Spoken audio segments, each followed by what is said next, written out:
Hola amigos, ¿qué tal? Bienvenidos nuevamente a mi canal. Como lo coloqué en el YouTube y en el Facebook la semana pasada, fue una semana muy emocionante. Di una conferencia sobre los chuetas en una ciudad llamada Natania, que está aquí en Israel, no muy lejos de donde yo vivo. Después de tanta emoción, ahora hay que continuar con mis investigaciones. Comencé el canal de YouTube con el título Chuetas buscando una identidad.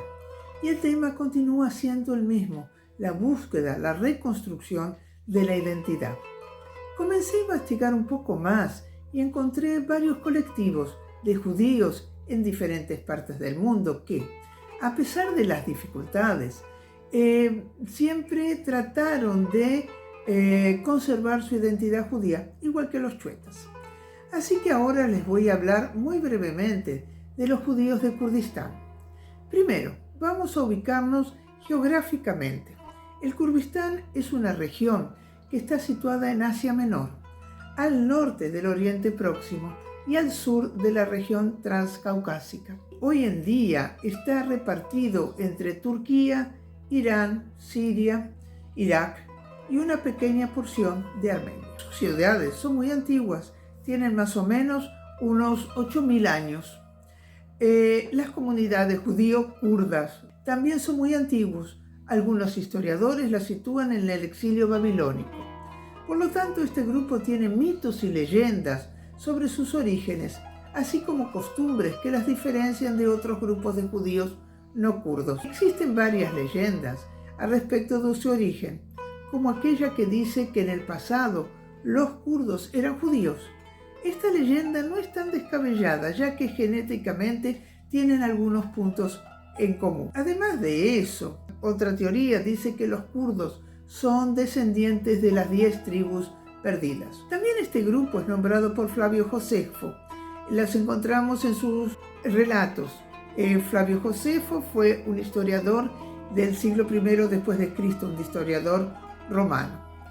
Relatos aparte, sí encontramos judíos en el siglo I después de Cristo en Mosul, que eran comerciantes, así como también judíos en Siria, escapados de los cruzados. Llegamos al final del siglo XVII.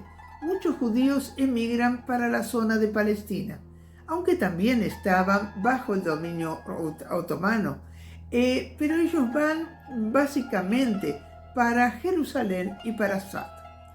Por otro lado, llegamos a la edad contemporánea. Tenemos relatos de judíos kurdos en Oriente Medio y en el siglo XIX hay kurdos en Turquía e Irán.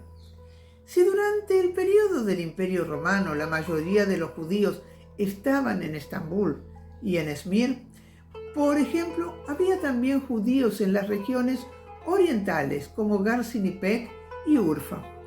Eran judíos kurdos también. Con el fin del Imperio Otomano, muchos judíos emigraron para Israel alrededor de más o menos 1920.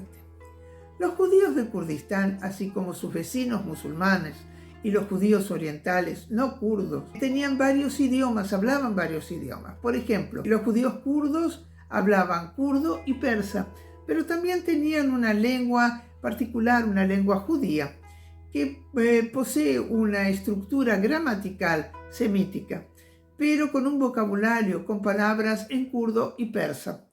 Algunos lingüistas lo definen como un dialecto arameo. Los judíos kurdos tenían una relación amigable con sus vecinos, los judíos, y tenían básicamente relaciones de comercio hasta la Segunda Guerra Mundial.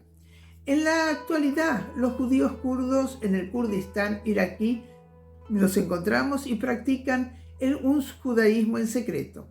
En Irán, algunos judíos viven en algunas ciudades como Semadaj, que ha sido un centro cultural. En la ciudad de Isfahan hay aproximadamente 1.500 judíos y 13 sinagogas. Lógico que, así como los judíos de otras regiones, en su convivencia asimilaron algunas costumbres de sus vecinos. El profesor Brauder, citado en el texto de Manuel Ferez, dice que hay puntos en común con los kurdos en lo que se refiere a nacimientos, casamientos y crianzas de los niños. Pero sí existe una gran diferencia en parte de la educación. El nivel de alfabetización de los judíos es mayor que la de los kurdos no judíos. Una diferencia entre los judíos de Kurdistán y los judíos orientales es que para los primeros la sinagoga era un lugar solamente donde se reza, no era un lugar de sociabilización.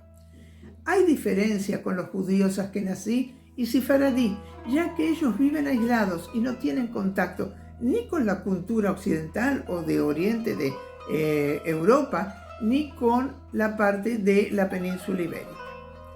Como siempre en estas relaciones interculturales, algunas costumbres se intercambian, por lo tanto hay costumbres judías dentro de los kurdos.